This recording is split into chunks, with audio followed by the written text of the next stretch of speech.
بسم اللہ الرحمن الرحیم۔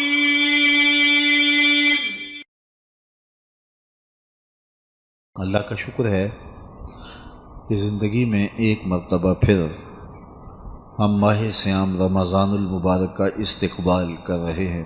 اس پر ہم اللہ کا شکر ادا کرتے ہیں کہ اللہ ایک مرتبہ پھر ہمیں یہ بابرکت ماہ انور عطا کیا ہے۔ ماہ صیام جب جلوہ فراز ہونے لگتا تو حضور صحابہ کو ایک طویل خطبہ ارشاد فرماتے، اس میں ماہ صیام کی برکتیں، اس میں جو اللہ کی رحمتوں کا نزول ہوتا ہے اس کا ذکر، خاص طور پہ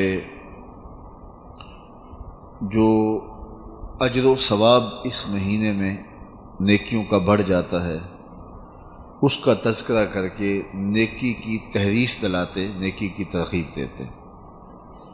خود بھی حضور کثرت کے ساتھ ماہ صیام میں عبادت فرماتے اور صحابہ کو بھی اس کی ترغیب دیتے۔ حدیث میں جو لفظ آیا ہے وہ ہے شد المیزر، جس کو ہم پنجابی میں کہیں تو لنگوٹا کسنا۔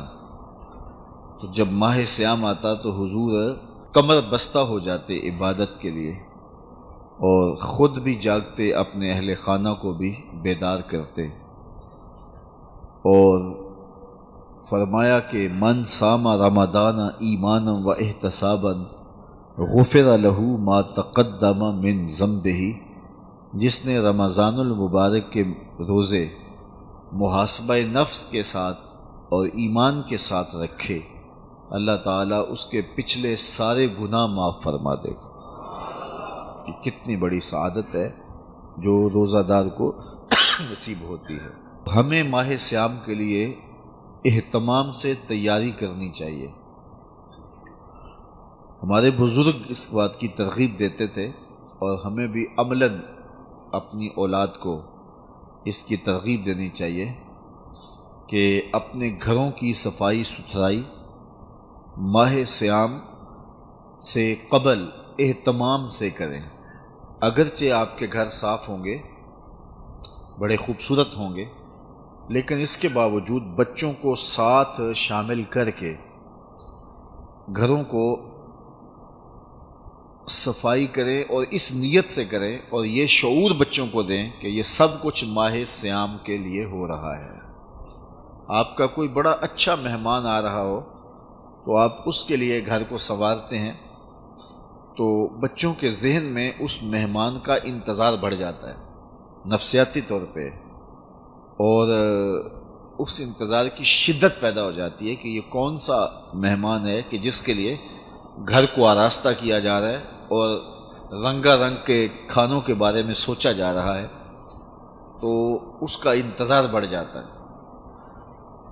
وہ مہمان آئے گا تو یقیناً مہمان کے آنے سے اللہ کی رحمتیں اترتی ہیں، لیکن جو مہمان ماہ صیام کی صورت میں جلوہ گر ہوگا تو اس کی رحمتیں جو اترتی ہیں اس کا کوئی اندازہ ہی نہیں کیا جا سکتا۔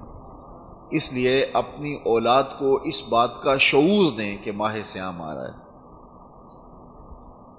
جنت میں کوئی گرد و غبار نہیں ہے، جنت میں کوئی غلاظت نہیں ہے، جنت میں کوئی کچرا نہیں ہے، حتیٰ کہ جو جنتی جنت میں جائیں گے تو جو وہ کھائیں گے اس پر بول و براز نہیں ہوگا، پسینہ نہیں آئے گا، بلکہ وہ ایک خوشبودار ڈکار لیں گے، اس سے ان کا کھایا ہوا ہضم ہو جائے گا اور اس سے خوشبو پھیلے گی۔